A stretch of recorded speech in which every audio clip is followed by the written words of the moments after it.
That's the main goal. It's easier to keep a client and maybe upsell them later on with a different service than it is to go out and bring in a brand new client.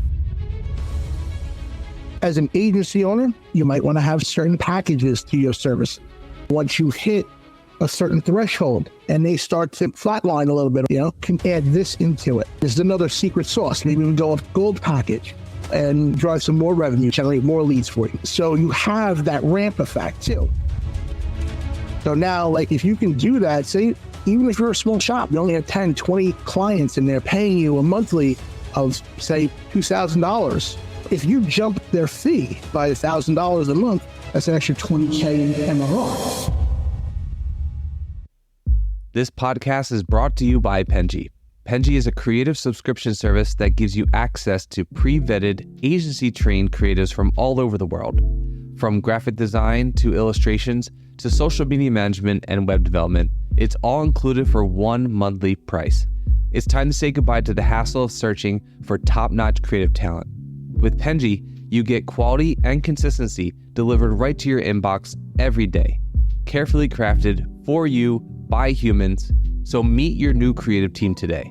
Head over to penji.co for more and enter the coupon code located within the podcast show notes. Hello, everyone, and welcome to the Fully Managed by Penji podcast, the podcast where we discuss marketing and business tips to help assist you on your business journey. I'm your host, Shannon, Penji's partnership coordinator, and I'm joined here today with a very special guest, Brian Spicchiotti, founder and president of Hospitality Marketing. Thank you so much for tuning in today, and I hope you enjoyed this episode. All righty. Thank you so much for coming on with me today. Oh, you're welcome. Thank you for having me. Of course. All right. So can you tell us a little bit about hospitality marketing and what you do there? Yeah. So hospitality marketing is originally started really focused into the restaurant and hospitality industry. We had a discount dining card when we first started back in 2011, I think it was. Then we actually decided to switch over our niche, went to go heavily focused into the real estate division around 2017, 2018. That's when we opened up our real estate division, Realty Forte. And that's where the main focus of our business has been. Basically, we help agents and brokerages grow their annual sales volume by 20%. That has been our goal. And this year, our goal is to do that for 24 brokerages and 50 agents. We're a smaller shop. So that's what we're going to focus on for this upcoming year. And just basically growth-based marketing, not just, hey, getting in there and doing the work, but actually doing the work and producing revenue and results that's trackable. Awesome. So what made you make the shift between hospitality and kind of food industry to real estate? I had more of an interest and a strong knowledge of the real estate industry. I am an investor as well. So we do have bought a couple properties over the years, flipped some, lost some. But we now also have a short-term rental as well in that. But, I really enjoy the industry. I enjoy real estate as a whole.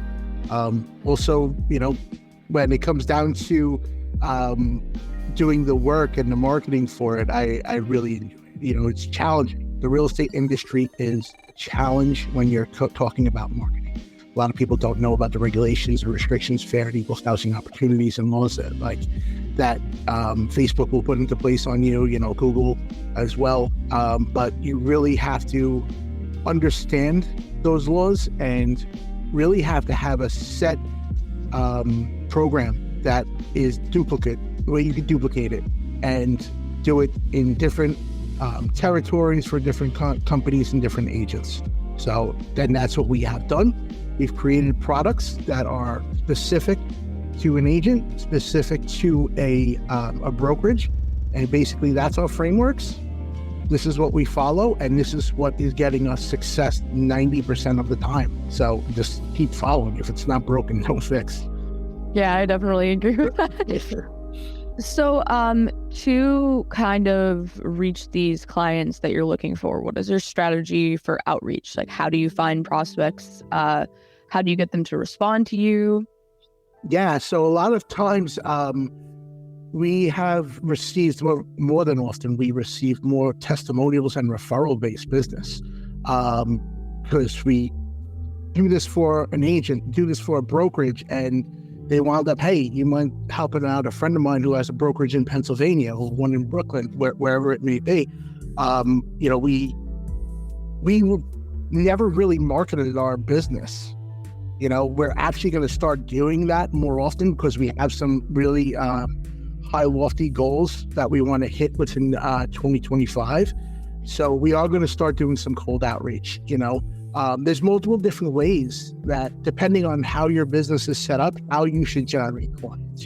If it's partnering with associations, if it's making partnerships with joint ventures. So many business owners, right?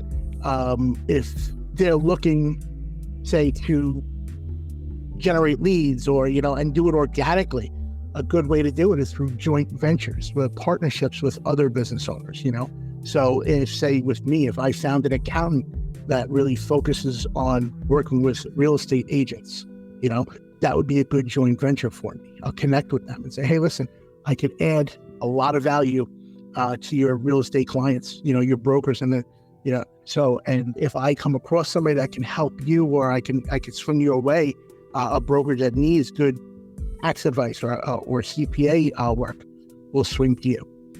So you build out those types of partnerships as well, going into associations like where we have a couple of different MLSs and a couple of different associations like, what's the other one? NJPAC there is not NJPAC, NCJAR. It's North Jersey Central Association of Realtors. We were doing that for a little bit. We don't mind doing educational things for our clients, or even to introduce ourselves to brokerages.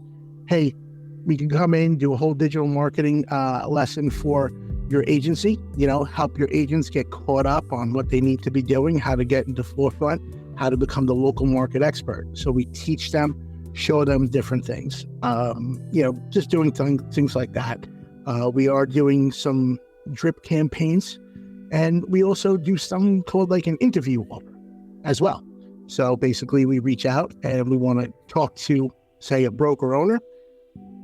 We get to know some of their pain points, we ask them questions, and then after that interview is done, we'll tell them, hey, listen, you might have some challenges ahead of you. So I'm respectful of your time. If you want to jump on another call, I can just give you a few tips or pointers, or even some things that you could put into your business that can really help. And usually that works pretty well. And then they're like, oh, what else can you do for us? So you really want to lead with education. You really want to lead with providing value, because when you show value to somebody, they're going to respect that. They're going to trust that. And there's so much as a marketer, and I've been doing this for 13 years. I have so much knowledge up here. Like, something that's so basic to me is not basic to a different type of business owner, because that's not their field. Mm-hmm. They're focused on so many other things. So what would be basic to them would be extraordinary to me. Mm-hmm. So that's where you have to be able to draw that line and know, like, hey, this is information that could help somebody. Let's just give it to them. It doesn't mean anything to me, but it could mean a lot to them. So that's incredible to be able to kind of like, you trust your services so much that you're able to still give information for free just to kind of get them to trust that you have good advice. Yeah. I think that's... sorry. No, go ahead. No, I was just going to say, I think that's a great strategy to keep customers. Also, just like make friends. That's that's important. Exactly. Because if you give somebody value, or if you help somebody out, you never know. They might have a friend that owns 10 brokerages, 20 brokerages across the country. You know, that they can say, listen, I have this mastermind of real estate brokers. I would love for you to come in and do a quick little workshop, maybe a Zoom or something like that. Would you be able to do something? Yeah, I'll do the same thing for them. And then, you know, maybe 5 of those 10 brokers might want to hire us. You know, so you're giving out the education, you're meeting with people, but not only you're building relationships. And honestly, people don't do business with other businesses. They do business with the person that they actually build a relationship with. You know, the face in front of the business. Right. So it's like, they could come work with my agency, Realty Forte, but some people might not know Realty Forte. They might not know that, but when they get to know me and they understand me, they can trust me and know I have their best interests in hand and understand that my goal is to improve your business. And if I don't improve your business, I fail. And I don't fail. I don't fail.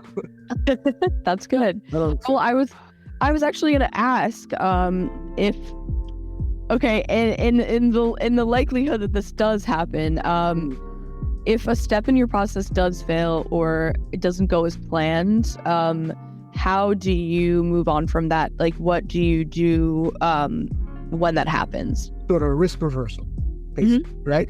So, say if we're doing a lead gen program for somebody, right? And, you know, we tell them like, hey, we're going to be able to bring you in business within the next 90 days. You're going to close a deal, 60 or whatever our commitment is to them. If they don't break even or have an ROI from what they paid to us, we will manage that program for free until you do. That's a great offer. That makes sense. Yeah, so we do that, and then, but there are some times you're gonna run into like, I don't have the crystal ball, and I don't have the ability to peek behind the curtain at Google, at Facebook, and all these other tools that we use. So things might delay us from doing it, or might delay us from achieving our goal. But we'll try and figure out a different workaround or a different way to actually generate the business for them, to help them. You know, yeah. It's just that I don't want to have my clients walking away with a bad taste in their mouth. You know, I do want them to achieve. That's our main focus, because if I bring somebody great results, or even if I bring somebody good results, they're going to tell others. They're going to be happy with us. They're going to stay with us long term. That's the main goal. You know, it's easier to keep somebody, keep a client, and maybe upsell them later on with a different service than it is to go out and bring in a brand new client. As an agency owner, you might want to have, say, certain packages to your service. You know, once you hit a certain threshold and they start to maybe like flatline a little bit or just going straight, you know, hey, we also can add this into it, you know, and this is another secret sauce. Maybe we go up to our gold package, you know, and we could drive some more revenue this way and, you know, generate more leads for you and stuff like that. So you have that ramp effect too. So now, like, if you can do that, say, even if you're a small shop, you only have 10, 20 clients and they're paying you a monthly of, say, $2,000, you know, if you jump their fee, and you have 20 clients, you jump them by $1,000 a month, that's an extra $20K in MRR, you know, which is great. You know, and you didn't have to go out and go and hunt to bring in another $20K an hour. But you're also providing a service to them where you're like, listen, we've been doing good going this route, but right now it looks like we've become a little stagnant. This is where we feel that we should be focusing on with an additional service. I like the commitment to the clients that you already have, because I think that making sure that you foster relationships and maintain good relationships with people that are already using your service is really important, because loyalty is important. You know, if people are saying good things about your agency, then that'll get out at some point. Yeah. It's like I've built such a relationship with some of our local clients that, like, me and my wife will go out to dinner with them. you know, you know, and it'll be like, not like a weekday dinner. It'll be like a Friday, Saturday night dinner, you know, when you invite to their holiday party, you know, the same thing, you know, we build that relationship, and we've had a lot of our clients are on average stay with us about 22 to 26 months. You know, that's a pretty good longevity on average. That is pretty good. Yeah. So that's been our focus, is to get our clients in and keep them. You know, we don't want them to leave. They become part of a family. Yeah. Do you think that there is room for being able to learn from your clients too? Oh, absolutely. If you're not learning from your clients, you're not listening to them. You know, because you've got to listen to their needs. You also have to listen to their wants, but you actually have to be able to draw a line in the sand and say, listen, that's a shiny object right there. That's not going to help you. You know, you have to be able to like stay on top of new technology that's coming out and decipher like, hey, who can this impact in a good way? Who can it impact in a bad way? You know how many calls, I got this thing, somebody wanted to do this AI thing with me. I think it's great. No, you don't need that right now. That would be beneficial to you. You know, and plus that's not real. You know, it's not going to provide you real results, you know? So you have to be able to listen to your client and really understand their needs. And, you know, ask them the deep questions. You know, ask them the questions of like, hey, yeah, okay, I know you want to grow your business, but why? Mm-hmm. Get to those whys. Get a little bit more granular with their information that they give you. Force them to give you information. Because you say, listen, the more information you give me, the more honest you are with me, the better I can serve your business. And that's what I want to do. Yeah, that's good. I think even transparency, I think that is something that is extremely important with a client and parent relationship. Like you can't help each other out if you're not being transparent. Yeah, absolutely. Absolutely. So you mentioned before that you have this idea of like a Frankenstein client, which is really interesting. I've never heard of that. I'm sure that's probably something common in marketing, and I somehow avoided hearing this word. But I was wondering, is that something? Well, one, can you describe it in case there's other people that don't know, like me? But then also, could you tell me kind of what your strategy is for marketing for these specific clients? Because I know that it's probably much easier to market for a niche, like something that you're aware of and it can kind of have like a more streamlined process towards. Yes. So that's the whole point of niching down, right? Is where, you know, you built out a specific product, something that's your proprietary knowledge of, hey, this is the game plan, you know, from if it's a framework, we go on a 5-step program on how to grow a brokerage, you know, to our goals program is basically our 5-step method to how we can generate more leads, more sales for a real estate agent, right? That's our proprietary knowledge. That's what we use. That's our products. Now, since we're a niche business, currently are 80% focused on real estate. So it's real estate brokers, real estate agents, mortgage as well. Our Frankenstein clients, as we call them, are Frankenstein just basically mean like just how it's made up of all different industries of people that come in. So it's like they're all put together. So you make that Frankenstein monster, right? So we have our, you know, we have a tech company that we market for. You know, we have, we still do like a restaurant here and there. A moving company. It's just all like a couple different, and these are usually people that we're taking on is because they are friends of friends that need help, you know, because we're really, really trying to stay away from bringing on outside of our niche and just want to really niche down as much as possible. But, you know, when a friend calls you up and says, listen, I need help with my business. Can you help me out? Like, okay. I'm going to do that. Yeah. He's like, what are you going to do? No, I don't focus on you. I can't help. That's a good thing. That's kind of a good business. You're still like helping them out. You know, you're going to try your best. Yeah. So and the funniest thing is a lot of our some of our proprietary programs that we've built is transferable into different niches. It's just basically the steps and products that we're using, and we're just taking it different, just into a different industry, and it works. It works.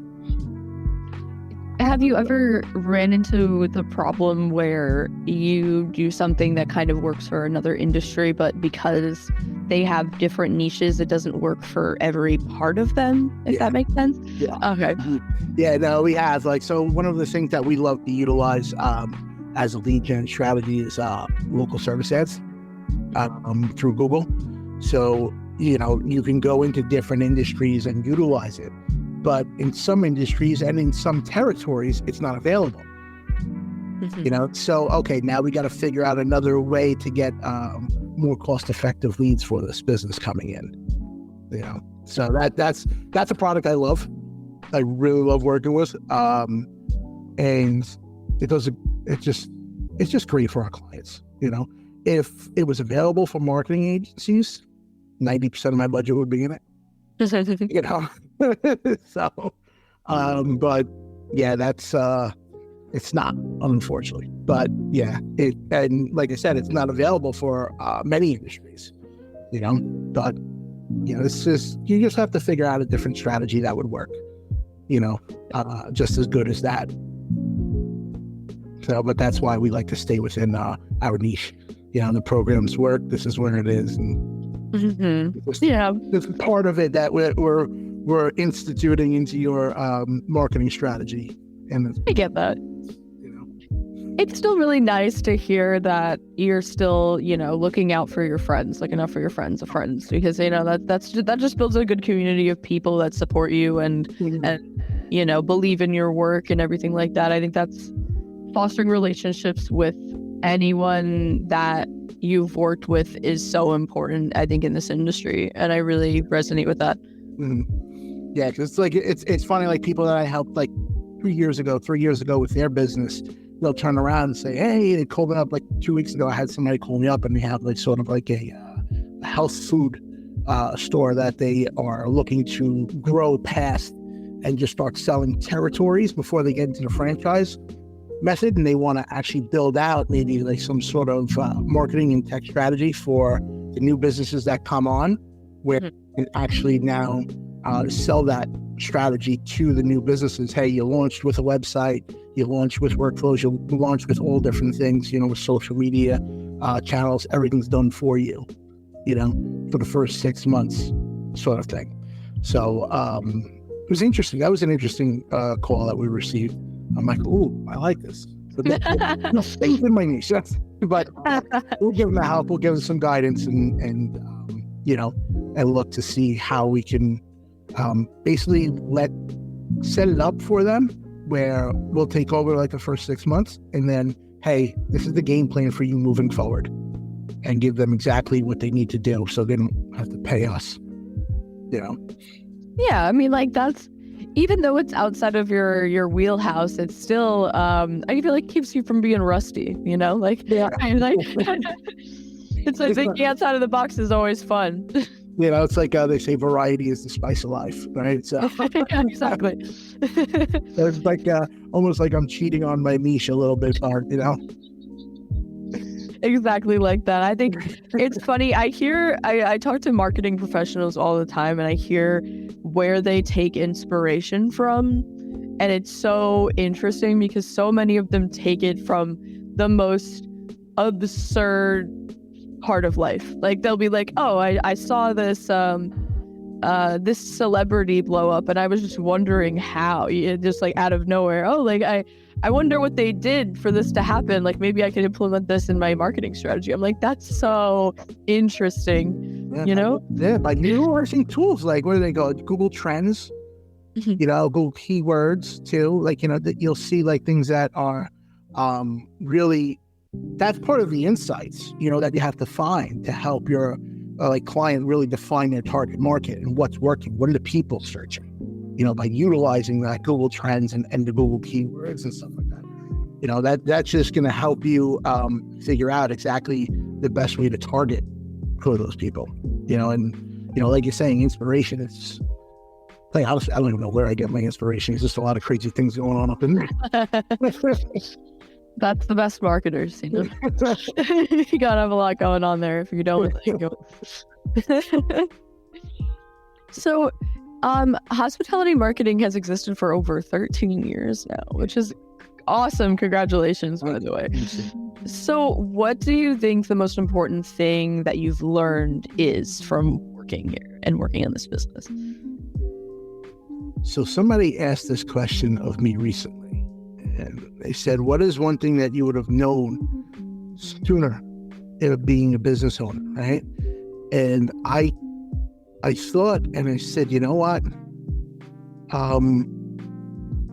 Know your true value, right? I think that's the most beneficial thing for a business owner, especially like if you're helping other business owners or helping people, know your value and charge accordingly.